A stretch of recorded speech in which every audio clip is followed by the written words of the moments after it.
Hello everybody, welcome to week 7 of our chronological Bible study. That's February 11th to 17th of February. Day 42 to day 48 of our study. We left off in Exodus 24.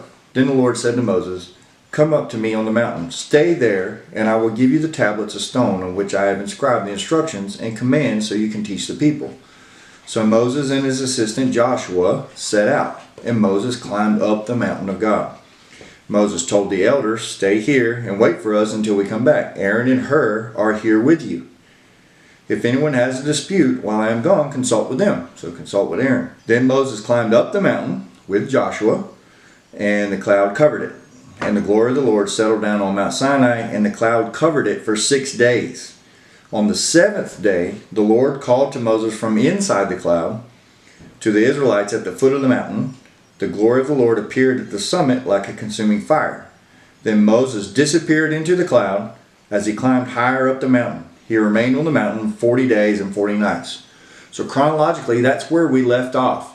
Moses went up the mountain. He's been there for 40 days and 40 nights. So while he's there, we know that he's received all kinds of instructions. The week before, reading Exodus 25, we received instructions for the tabernacle, the ark, the lampstand, the table. We went over a lot of that last week. Dedication of the priests, incense altar. He received all the directions for all the things that they were supposed to do. So you imagine Moses is up there at the end of chapter 31. Moses is up there. It says in chapter 31, verse 18, "When the Lord finished speaking with Moses on Mount Sinai, he gave him the 2 stone tablets inscribed with the terms of the covenant, written by the finger of God." A lot of movies or whatever describes like Moses chipping them out with a chisel up there. They were written with the finger of God up there. They're talking about the 2 tablets. So Moses, where we left off, Moses has got his 2 tablets. He's got all these directions for this tabernacle and all the things that go with it. He's coming back down the mountain, or he's on his way back down the mountain, and then we pick up in Exodus 32, which is where our reading begins this week. When the people saw how long it was taking Moses to come back down the mountain, they gathered around Aaron. So they're telling Aaron, they said, "Come on," they said, "make us some gods who can lead us. We don't know what happened to this fellow Moses who brought us here from the land of Egypt." Now keep in mind, they've already seen Moses and Aaron be a part of 10 plagues brought upon Egypt. They've already seen the Passover, where none of their children got killed, but all the Egyptian children perished. They've seen the Red Sea parted and walls of water on both sides as they passed through on dry ground. They've seen bread come out from heaven, manna from heaven. They've already defeated the Amalekites as long as Moses could hold his arm up. They've seen bitter water turned to drinkable water by throwing some sticks in there at the direction of God. And they've also seen Moses strike a rock with his staff and water come out of the rock. So they've seen a lot of miracles at this point. Now Moses has gone up onto the mountain. And now, you imagine Moses kind of just been taking all this as it comes. God tells him to do it, he tells the people to do it, or he leads the people in that direction, whatever God's telling him to do. But up to this point, that's all that's happened. But now he's getting some clear direction from God on the way forward, on the way they're going to go from here on out. Moses is probably pretty excited upstairs, up there on the mountain, and he's headed down. He's got his commandments, he's got a way forward. He's headed back down. And the Israelites are just kind of losing their mind down there. So they're appealing to Aaron. Verse 2, so Aaron said, "Take the gold rings from the ears of your wives and sons and daughters and bring them to me." So they had existed in Egyptian culture. Wearing earrings, I'm sure, was part of their culture up to that point. All the people took the gold rings from their ears and brought them to Aaron. Then Aaron took the gold, melted it down, and molded it into the shape of a calf. Note that Aaron took the gold, melted it down, and molded it into the shape of a calf. When the people saw it, they exclaimed, "O Israel," speaking to themselves, "O Israel, these are the gods who brought you out of the land of Egypt. They have now created themselves an image to go with their God that brought them out of the land of Egypt. That's one of the things they're not supposed to do.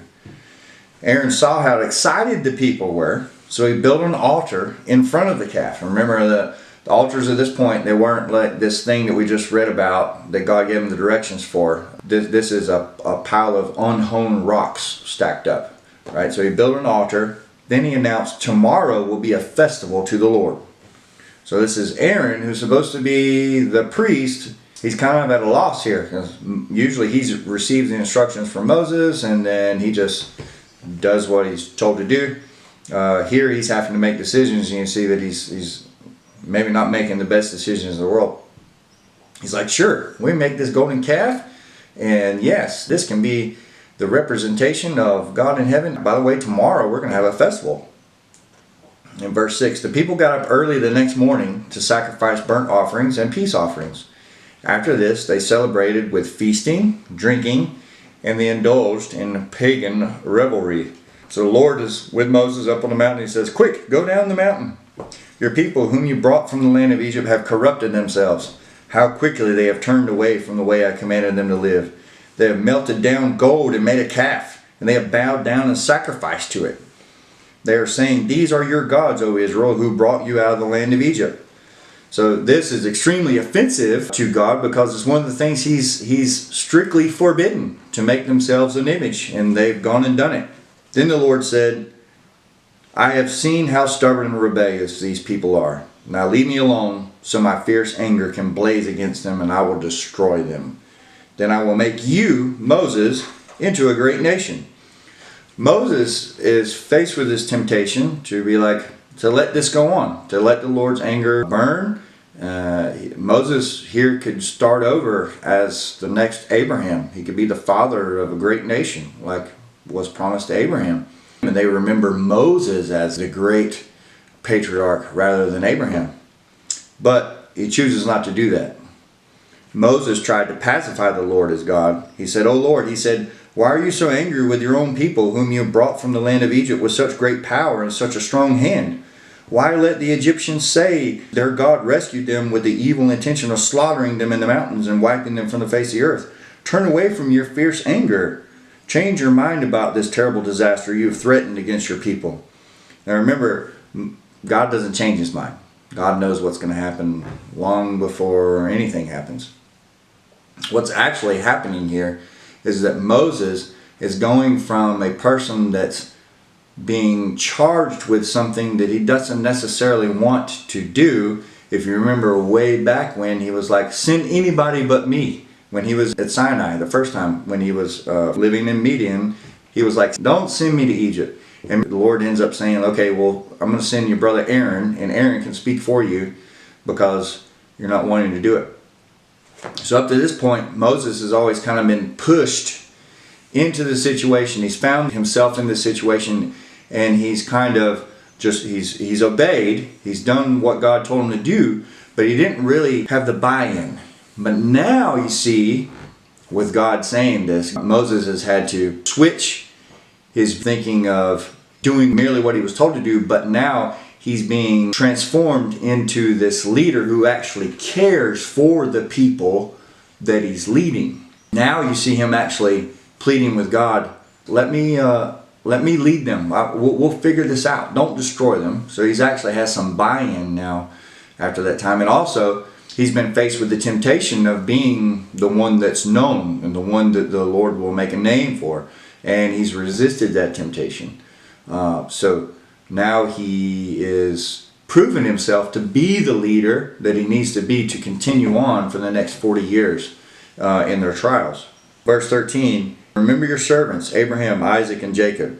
You bound yourself with an oath to them, saying, I will make your descendants as numerous as the stars of heaven, and I will give them all this land that I have promised to your descendants, and they will possess it forever. So the Lord changed his mind about the terrible disaster he had threatened to bring on his people. So what's actually happened here is the Lord hasn't changed his mind. The Lord knew what was going to happen all along. Moses has changed his mind from being someone that was made to do things into somebody that wants to be the leader of the people. Then Moses turned and went down the mountain. He held in his hands the 2 stone tablets inscribed with the terms of the covenant. They were inscribed on both sides, front and back. These tablets were God's work. The words on them were written by God himself. When Joshua heard the boisterous noise of the people shouting below them, he exclaimed to Moses, "It sounds like a war in the camp." But Moses replied, "No, it's not a shout of victory, nor the wailing of defeat. I hear the sound of a celebration." Verse 19, when they came near the camp, Moses saw the calf and the dancing, and he burned with anger. He threw the stone tablets on the ground, smashing them at the foot of the mountain. So now Moses has come down. He's brought these tablets, written by the finger of God, inscribed on both the front and the back, the 2 tablets. He's brought them down the mountain. The closer he gets down to the base of the mountain, I'm sure, the more angry he's gotten. So now he gets down to the base of the mountain and he smashes them down on the ground. He took the calf they had made and burned it. Then he ground it into a powder and threw it into the water and forced the people to drink it. That's angry. Finally, he turned to Aaron and demanded, "What did these people do to you to make you bring such a terrible sin upon them?" So this is Aaron, has been through thick and thin with him. He was with him through the whole 10 plagues, going to the Pharaoh and asking for the people to be let go. He was there with them when they crossed the Red Sea. This is his brother, right? And he's going to him like, "Dude, what are you doing? What happened here?" "Don't get so upset, my lord," Aaron replied. "You yourself know how evil these people are. They said to me, 'Make us gods who will lead us.' We don't know what happened to this fellow Moses who brought us here from the land of Egypt." So he's been up there for 40 days. Just in 40 days is all it took for them to abandon Moses after they've seen him do all the things in the power of the Lord. "So I told them, 'Whoever has gold jewelry, take it off.' When they brought it to me, I simply threw it into the fire, and out came this calf." So nothing about what we read before where he took the gold and he sculpted it into a calf. No. Aaron's saying, "No, I took the gold, I threw it in the fire, and it came out as a calf." Moses saw that Aaron had let the people get completely out of control, much to the amusement of their enemies. So he stood at the entrance to the camp and shouted, "All of you who are on the Lord's side, come here and join me." So Moses stands there at the entrance of the camp. You have 2 million plus people out there. He stands there and says, "All of you who are on the side of the Lord, come to me." And all the Levites gathered around him. So remember, what tribe is Moses from? Moses and Aaron are from the tribe of Levi. Moses told them, "This is what the Lord, the God of Israel, says. Each of you take your swords and go back and forth from one end of the camp and to the other. Kill everyone, even your brothers, friends, and neighbors." The Levites obeyed Moses' command, and about 3,000 people died that day. Then Moses told the Levites, "Today you have ordained yourselves for the service of the Lord, for you obeyed him, though it meant killing your own sons and brothers. Today you have earned a blessing." So remember, way back when Simeon and Levi retaliated, these 2 guys, they retaliated against the tribe that had raped their sister Dinah. Remember back then, their father, Jacob, was very upset with them and said that when they get to the land where they're going, they're not going to actually possess anything, right? And we've hit on this a few times. But now the tribe of Levi, they're being redeemed from this curse. Although they're not going to own any land when they get there, but they are going to earn a blessing from this. Okay, so the tribe of Levi is going to be kind of set apart from the rest of the tribes. Exodus 32, verse 30. The next day Moses said to the people, "You've committed a terrible sin, but I will go back up to the Lord on the mountain. Perhaps I will be able to obtain forgiveness for your sin." So Moses returned to the Lord and had said, "Oh, what a terrible sin these people have committed. They have made gods of gold for themselves. But now, if you will only forgive their sin, but if not, erase my name from the record you have written."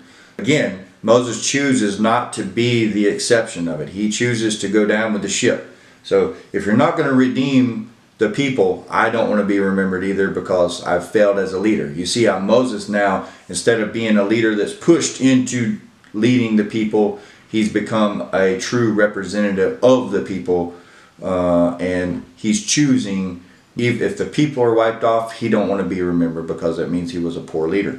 But the Lord replied to Moses, "No, I will erase the name of everyone who has sinned against me. Now go, lead the people to the place I told you about. Look, my angel will lead the way before you, and when I come to call the people to account, I will certainly hold them responsible for the sins." And spoiler alert, none of the people that came out of Egypt, except Joshua and Caleb, none of the rest of the 2 million people that came out of Egypt will make it to the promised land. Spoiler alert. Then the Lord sent a plague upon the people because they had worshipped the calf Aaron had made. So on top of that, they get a plague. The Lord said to Moses, "Get going. The people you brought up from the land of Egypt, go up to the land I swore to give to Abraham, Isaac, and Jacob. I told them I will give this land to your descendants, and I will send an angel before you to drive out all the people that are there. Go up to this land that flows with milk and honey, but I will not travel among you. I will not travel with you anymore," he says. Now remember, up to this point, he's been with them in the form of a pillar of fire by night and a pillar of cloud by day. Remember, they crossed the Red Sea at night. The pillar of fire was behind them to protect them from Pharaoh and his army as they crossed over, right? And they've now been following that pillar of fire and that pillar of cloud into the desert all the way to Sinai. And now he says to them, he says, "I will not travel among you, for you are stubborn and rebellious people. If I did, I would surely destroy you along the way." When the people heard these stern words, they went into mourning and stopped wearing their jewelry and fine clothes. Now remember, they had left Egypt with all kinds of wealth. For the Lord had told Moses to tell them, "You are a stubborn and rebellious people. Remove your jewelry and fine clothes while I decide what to do with you." Like a parent. Go to your room while I decide what to do with you. So from the time they left Mount Sinai, the Israelites wore no more jewelry or fine clothes. It was Moses' practice to take the tent of meeting and set it up some distance from the camp. Everyone who wanted to make a request of the Lord would go to the tent of meeting outside the camp. So this is Moses' place, where his assembly point, where they would meet. People could meet and talk with him. So whenever Moses went out of the tent of meeting, all the people would get up and stand in the entrances of their own tents, and they would all watch Moses until he disappeared inside. As he went into the tent, the pillar of cloud would come down and hover at its entrance while the Lord spoke with Moses. When the people saw the cloud standing at the entrance of the tent, they would stand and bow down in front of their own tents. Inside the tent of meeting, the Lord will speak to Moses face to face, as one speaks to a friend. Afterward, Moses would return to the camp, but the young man who assisted him, Joshua, son of Nun, would remain behind in the tent of meeting. So this is like a precursor to our tabernacle that they're about to build. Remember, he got directions when he was on the mountain the first time of this tabernacle they need to build and all these furnishings that go in there. And now this is kind of a precursor to that, except for Aaron's not hanging out in there. And Aaron would be the priest that works in the tabernacle. Verse 12, "One day Moses said to the Lord, 'You have been telling me, take these people up to the promised land, but you haven't told me whom you will send with me. You have told me, I know you by name, and I look favorably on you. If it is true that you look favorably on me, let me know your ways so I may understand you more fully and continue to enjoy your favor. And remember that this nation is your very own people.' The Lord replied, 'I will personally go with you, Moses, and I will give you rest. Everything will be fine for you.' Then Moses said, 'If you don't personally go with us, don't make us leave this place. So don't make us leave Sinai if you're not going to go with us. How will anyone know that you look favorably on me and on your people, if you don't go with us? For your presence among us sets your people and me apart from all other people on the earth," as it does today. The Lord's presence with us sets Christians apart from all the other people on the earth. The Lord replied to Moses, "I will indeed do what you have asked, for I look favorably on you, and I know you by name." And then Moses responded, "Then show me your glorious presence." He says, "Look, stand near me on this rock. As my glorious presence passes by, I will hide you in the crevice of the rock and cover you with my hand until I pass by. Then I will remove my hand and let you see me from behind, but my face will not be seen." So in Exodus 34, the Lord told Moses, "Chisel out 2 stone tablets like the first ones." So Moses is going to chisel them out. And then he says, I will write, God will write on them the same words that were on the tablets you smashed. Be ready in the morning to climb up Mount Sinai and present yourself to me on the top of the mountain. No one else may come with you. In fact, no one is to appear anywhere on the mountain. Do not even let the flocks or the herds graze near the mountain. So Moses chiseled out 2 tablets of stone like the first ones. Early in the morning he climbed Mount Sinai as the Lord had commanded him, and he carried the 2 stone tablets in his hands. These are blank tablets. He is carrying up 2 stone tablets. Then the Lord came down in the cloud and stood there with him, and he called out his own name, Yahweh. The Lord passed in front of Moses, calling out. Moses immediately threw himself to the ground and worshipped, and he said, O Lord, if it is true that I have found favor with you, then please travel with us. Yes, this is a stubborn and rebellious people, but please forgive our iniquity and our sins. Claim us as your own special possession. You see how Moses has gone from, no, Lord, don't send me, send anybody else but me, now to us, Lord, make us your people. Claim us as your special possession. So now he's a true leader of the people now through this trial he's gone through. The Lord replied, listen, I am making a covenant with you in the presence of all your people. I will perform miracles that have never been performed anywhere in all the earth or in any nation. And all the people around you will see the power of the Lord, the awesome power I will display for you. But listen carefully to everything I command you today. Then I will go ahead of you and drive out the people that are in the land of Canaan. Be very careful never to make a treaty with the people who live in the land where you are going. Remember that. If you do, you will follow their evil ways and be trapped. This ends up actually being the downfall of Israel. Not only do they make treaties, but they also follow in the ways of the people that are living there because they don't drive them all out like they're supposed to. Verse 13, instead, you must break down their pagan altars, smash their sacred pillars, cut down their Asherah poles. You must worship no other gods, for the Lord, whose very name is jealous, is a God who is jealous about his relationship with you. You must not make a treaty of any kind with the people living in the land. They lust after their gods, offering sacrifices to them. They will invite you to join them in their sacrificial meals, and you will go with them. Then you will accept their daughters, who sacrifice to other gods, as wives for your sons. This ends up being the fate of many of the kings of Israel. And they will seduce your sons to commit adultery against me by worshiping other gods. You must not make any gods of molten metal for yourselves. You must celebrate the festival of unleavened bread. So he goes over the festival of unleavened bread again. And then he says, the firstborn of every animal, this is him reiterating it again, the firstborn of every animal belongs to me, including your firstborn males from your herds of cattle and your flocks and sheep and goats. And then he says, a firstborn donkey may be bought back from the Lord by presenting a lamb or a young goat in its place. But if you do not buy it back, you must break its neck. So it's the Lord's either way, like we said last week. However, you must buy back every firstborn son, meaning firstborn human son. No one may appear before me without an offering. You have 6 days each week for your ordinary work, but on the 7th day you must stop working, even during the seasons of plowing and harvest. And then the other 2 festivals, you must celebrate the festival of the harvest with the first crop of the wheat harvest, and celebrate the festival of the final harvest at the end of the harvest season. So far we already have 3 festivals that are required. We have the festival of unleavened bread that coincides with Passover. And that started at the first Passover. And here God is reminding them of that. Then the harvest, the festival of the harvest, which is also known as the festival of weeks, later known as Pentecost, known today as Shabbat. And then we have the festival of the final harvest. This is the 3rd festival that is required so far. This is called the Ingathering, or the festival of tabernacles or booths during Jesus' time. This is the festival of booths. And then today it's called Sukkot. The Lord gives them some other commands.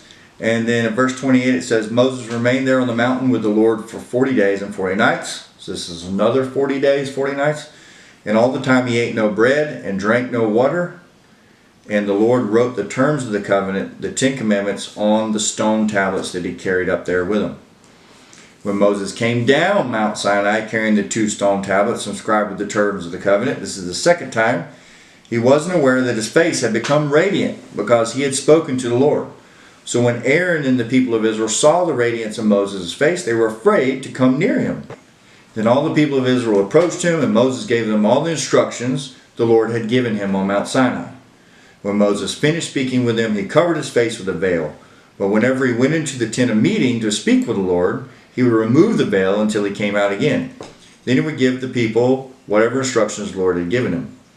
And the people of Israel would see the radiant glow of his face. So he put the veil over his face until he returned to speak with the Lord. So during this time, Moses' face reflects the glory that he had seen. He just can't hold it in.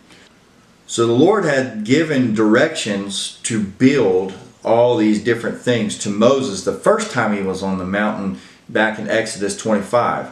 But now in Exodus 34, Moses is giving the directions to the people. So you notice basically the same things were repeated about the construction of the tabernacle and the things that go in it. But Moses has them go out and gather, says take a sacred offering for the Lord, as Moses is what he's saying. Take a sacred offering for the Lord. Let those with generous hearts present the following gifts to the Lord. So he gives them a list of things that they're going to need to build all this stuff that they're going to build. Includes like acacia wood and ram skins and gold and silver and bronze and threads of different color, different kinds of stones, contents for the oil, the contents for the incense. Then all the people are going to bring it in and donate it, basically. Verse 20, it says, So the whole community of Israel left Moses and returned to their tents. All whose hearts were stirred and whose spirits were moved came and brought their sacred offerings to the Lord. They brought all the materials needed for the tabernacle, for the performance of its rituals, and for the sacred garments. Both men and women came, all whose hearts were willing. They brought to the Lord their offerings of gold, brooches, earrings, rings from their fingers, and necklaces, and they presented gold objects of every kind as a special offering to the Lord. So when they had left Egypt, they went and asked the Egyptians on the night of Passover before they left, asked them for stuff, and the Egyptians willingly gave them stuff. So they left Egypt quite wealthy. Now, instead of all this wealth that they left with Egypt, and instead of personally being wealthy, they're now donating it to the Lord's service. So now, not also is Moses changing into a great leader, the people are learning self-sacrifice. They're learning to put the Lord's cause, the Lord's will, above their own will. In verse 30, then Moses told the people of Israel, the Lord has specifically chosen Bezalel, son of Uri, grandson of Hur, the tribe of Judah. The Lord has filled Bezalel with the Spirit of God, giving him great wisdom, ability, and expertise in all kinds of crafts. And he's going to have a helper called Aholiab. And Aholiab is the son of Ahisamach of the tribe of Dan. The Lord has given them special skills as engravers, designers, embroiderers in blue, purple, and scarlet thread on fine linen cloth, and weavers. They excel as craftsmen and as designers, as we read last week. How do they know all the curtains were the same length and they would look exactly the same? If you have all these different people making all these different things, wouldn't they look different? And it's because they had the same 2 craftsmen supervising the construction of everything. In verse 2, Moses summoned Bezalel and Aholiab and all the others who were specifically gifted by the Lord and were eager to get work. Moses gave them the materials donated by the people of Israel as sacred offerings for the completion of the sanctuary, but the people continued to bring additional gifts each morning. And finally, the craftsmen who were working on the sanctuary left their work. They went to Moses and reported, the people have given more than enough materials to complete the job the Lord has commanded us to do. And we see a huge shift between the people that were on the bank of the Red Sea saying, why did you bring us out here to die in the wilderness? It was better for us to live as slaves in Egypt, to now people that are giving all of their riches in abundance over to the Lord. I know we just read a lot of these materials like acacia wood. If you look up acacia wood, the acacia tree is a thorny tree that would have been common during that time, but most importantly, it's also very dense and very strong. Not only the abundance of acacia in that area, it's also the fact that that wood particularly can hold up. It can be the support poles to carry the ark. It can be strong enough to be the beams that support the tabernacle. They used the metal silver, and they would have brought that silver with them out of Egypt. Gold also. And then there's another metal that's used, bronze. And interestingly enough, bronze is a mixture of two lesser metals. Bronze is actually like, if you melt down copper and tin into the right consistency, you'll get bronze. There was an whole age in history that was called the Bronze Age, where they used bronze. Bronze was lighter and more durable. Very interesting with the materials that the Lord chooses to use in the construction and everything. Then they actually go and they actually build the ark. They follow the instructions that were given back to Moses when he was on the mountain. They follow those instructions and they build the ark. They build the table. They build the lampstand. They build the altar where they're going to make the burnt offerings. They make the wash basin. They build the courtyard. And finally they give you an inventory of all of that in Exodus 38, starting in verse 21. This is an inventory of the materials used in the building of the tabernacle of the covenant. The Levites compiled the figures as Moses directed, and Ithamar the son of Aaron the priest served as recorder. Bezalel son of Uri, grandson of Hur, the tribe of Judah, made everything just as the Lord had commanded Moses, so specifically the way that he commanded it.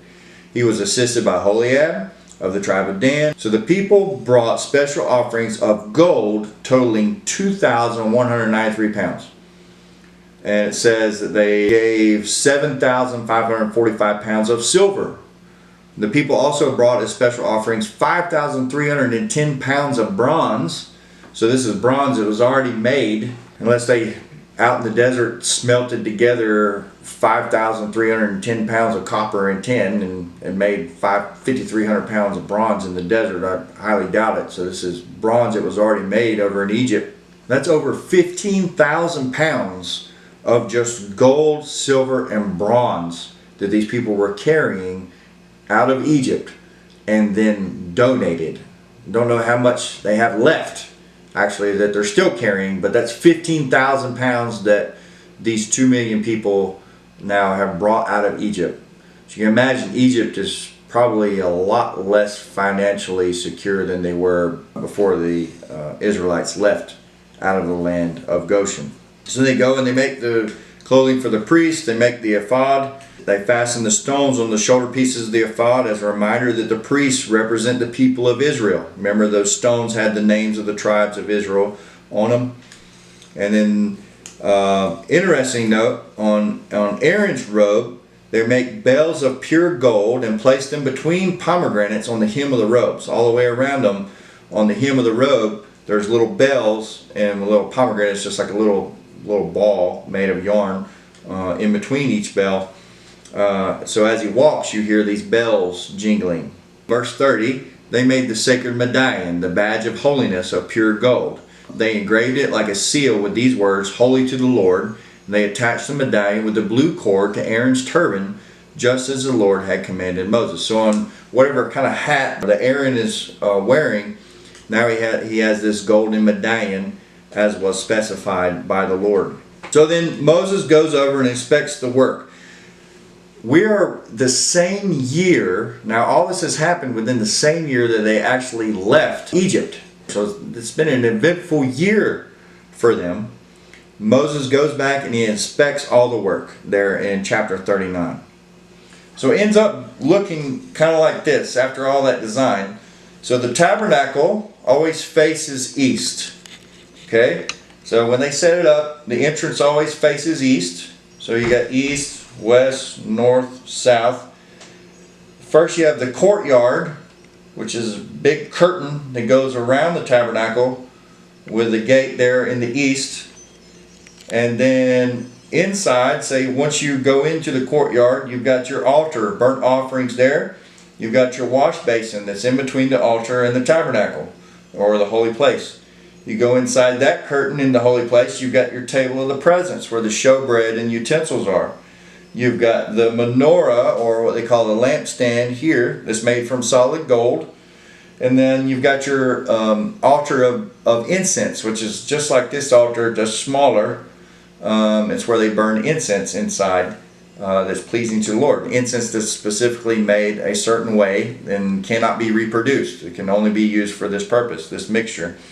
Then you have a curtain, or what they call the veil, that separates the holy place from the most holy place. And inside the most holy place, you have the Ark of the Covenant inside there. The Ark of the Covenant has got the lid on it with the two cherubim facing each other, with their heads facing down, looking at the Ark, and their wings are spread out over it, protecting it. A year after they left Egypt now, this will be about the year 1445 or 1279, somewhere in between there. This is BC, so we're counting backwards. We're not counting up, we're counting down to the year 0. And then once we get to 0, we're going to start counting back up. In Exodus 40, verse 1, the Lord said to Moses, set up the tabernacle on the first day of the new year. So he's telling them, on the first day of the new year, set the tabernacle up. Remember, it's been a year. Set the tabernacle up on the first day of the new year, place the Ark of the Covenant inside, and install the inner curtain to enclose the ark within the most holy place. Remember, that's that veil that separates the most holy place from the holy place. Then bring in the table and arrange the utensils on it. Bring in the lampstand, set up the lamps, place the gold incense altar in front of the Ark of the Covenant, as we just went over on our little drawing. Exodus 40, verse 34. Then the cloud covered the tabernacle, and the glory of the Lord filled the tabernacle. Moses could no longer enter the tabernacle because the cloud had settled down over it, and the glory of the Lord filled the tabernacle. Now, whenever the cloud lifted from the tabernacle, the people of Israel would set out on their journey, following it. But if the cloud did not rise, they remained where they were until it lifted. The cloud of the Lord hovered over the tabernacle during the day, and at night fire glowed inside the cloud, so the whole family of Israel could see it. This continued throughout all their journeys. In Numbers, we see that this was the regular pattern. At night, the cloud covered the tabernacle and appeared as fire. When the cloud lifted from over the sacred tent, the people of Israel would break camp and follow it. And wherever the cloud settled, the people of Israel would set up camp. Remember, the Lord said, I'm done with you. I will leave you alone. I'll let this nation live, but I'm not going to go with you anywhere. I'm not going to follow you anymore. I'm not going to go with you anywhere. And then Moses went back and said, Lord, what are we without your presence? We're a people set apart as long as your presence is with us. The Lord says, okay, yep, I will follow you. As Moses grew into the leader that defends the people rather than begrudgingly leading them through the desert, he's now grown into this leader who represents the people. He's a representative. And now the people have learned to be dependent on whatever the Lord's directions are. So if the Lord decides we're going to get up today and we're going to move 50 miles in that direction, that's what they do. If the Lord decides that they're going to stay in the same place for the next 30 days, that's what they do. They are learning now to take direction from the Lord rather than rely on their own understanding. Now we're in Numbers chapter 7, because we're going in chronological order. So we jump from Exodus over to Numbers chapter 7. The leaders of Israel, the tribal leaders who had registered the troops, came and brought their offerings. Together they brought 6 large wagons and 12 oxen. There was a wagon for every 2 leaders and an ox for each leader. So you got 12 tribes. Every 2 tribes is bringing 1 wagon. They brought 6 large wagons and 12 oxen. They presented these to the Lord in front of the tabernacle. Then the Lord said to Moses, receive their gifts. So the Lord says to Moses, receive the gifts and use these oxen and wagons for transporting the tabernacle. So now the people have donated again. They've donated oxen and wagons now for transporting this tabernacle. Remember, we had, 15,000 pounds of gold, silver, and bronze alone. That's without all the acacia wood. So imagine this is all very, very, very heavy. Distribute them among the Levites according to the work they have to do. So Moses took the wagons and oxen and presented them to the Levites. He gave 2 wagons and 4 oxen to the Gershonite division. Those are, remember the ites, these are the descendants of Gershon, okay, which was the descendant of Levi. The Gershonite division for the work, and he gave 4 wagons and 8 oxen to the Merarite division. That's the ite, Merah. Merah is the descendant of Levi, Merarite division for their work. And all their work was done under the leadership of Ithamar, son of Aaron the priest. So now you have Aaron's son that's in charge of these 2 divisions, basically, of Levites who are in charge of transporting. But he gave none of the wagons or oxen to the Kohathite division, since they were required to carry the sacred objects of the tabernacle on their shoulders. Remember way back when we talked about Kohath, remember that name Kohath. There you go. The Kohathite division have to carry the objects rather than put them on the wagons. Verse 10, the leaders also presented dedication gifts for the altar at the time it was anointed. They each placed their gifts before the altar. The Lord said to Moses, let one leader bring his gift for each day for the dedication of the altar. So the first day, the leader from the tribe of Judah brings the offering. If you remember, Judah was the one that was supposed to have the scepter. The scepter will not depart from him, the one that actually received the blessing from Jacob, as far as we know that the Messiah eventually comes from him. The second day is Issachar. Issachar was the son of Jacob, also son of Leah, over here. The third day is Zebulun, also son of Leah and Jacob. Then Reuben, and then the 5th day Simeon, and then the 6th day Gad. Notice we jumped Levi. We hit all the sons of Leah, but we skipped Levi. Now we moved on to Zilpah, which was Leah's servant, Gad, on the 6th day. On the 7th day, Ephraim. Now remember, when Jacob died, right before he died, and he gave his blessing to Ephraim and Manasseh, those are Joseph's sons, he said that he was claiming Ephraim and Manasseh as his own. So Ephraim and Manasseh now have become separate tribes of Israel, and there is no tribe of Joseph. So we've got the tribes of Ephraim and Manasseh claimed as actual tribes of Israel instead of the tribe of their father Joseph. On the 9th day, the leaders of the tribe of Benjamin came. And on the 10th day, the leaders of the tribe of Dan.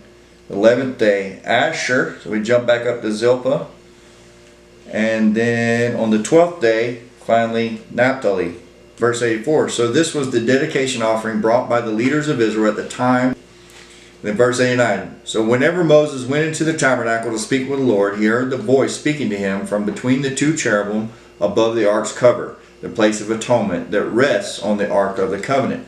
The Lord spoke to him from there. So now, instead of the tent of meeting that Moses had set up outside the village, now in the center of the village is the tabernacle, and inside the tabernacle, inside the Holy of Holies, inside the tabernacle is where God will communicate with Moses. He's actually moved his communication spot from outside to the very center of the assembly. In Numbers 8, how the Levites were dedicated. In verse 6 it says, now set the Levites apart from the rest of the people of Israel and make them ceremonially clean. Now remember, when we were going through each of those offerings, right? Remember they skipped Levi. The tribe of Levi didn't make any offerings. Remember we already said that the Levites were going to be set aside when after the golden calf event. They go through and they obey Moses, they obey the Lord, and their people kind of set aside. So now God reinforces that principle here in Numbers in verse 16, chapter 8, verse 16.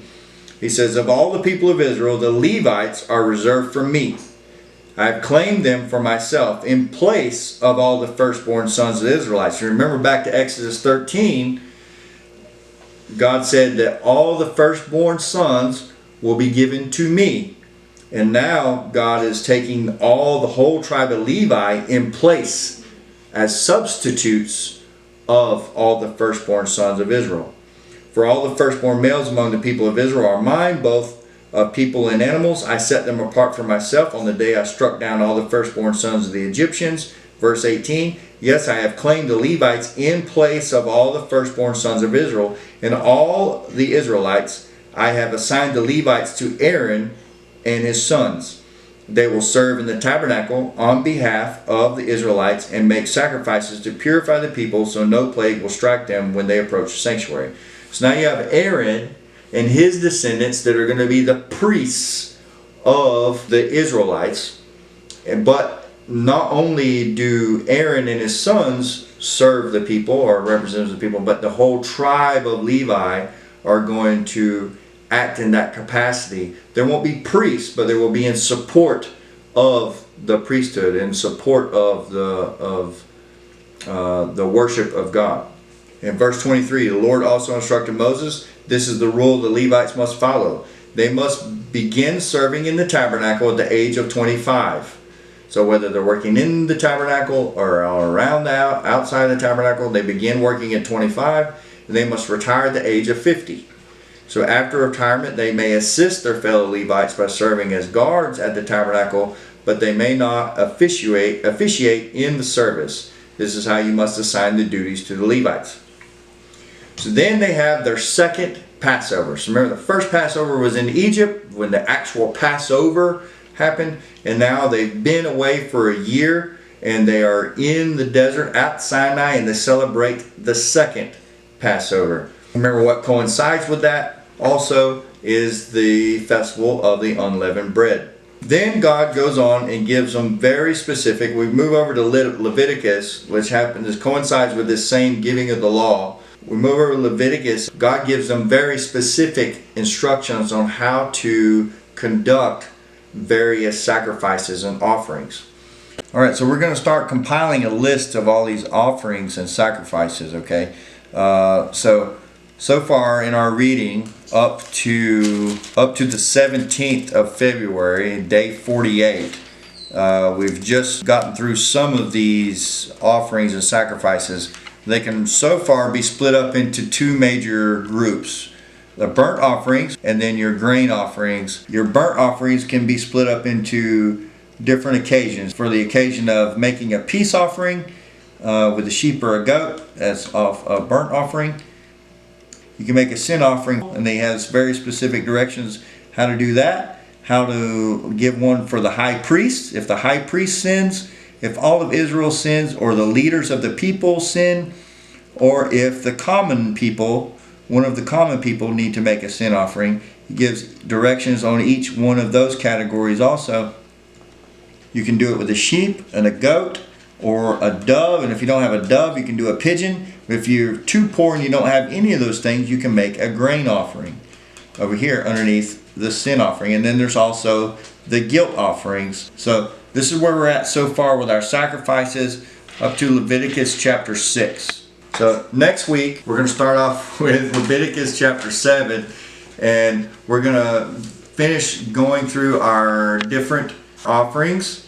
We're going to keep working on our list there for all kinds of different occasions. Childbirth, skin diseases, just good common sense laws on how to do things. So we're going to be in Leviticus for a while, so hold on. We're going to learn lots of law. And remember, our horizontal book that we're in is Numbers now. And we will learn more about God's plan in Deuteronomy and Leviticus. And thanks for watching, and we'll see you next week.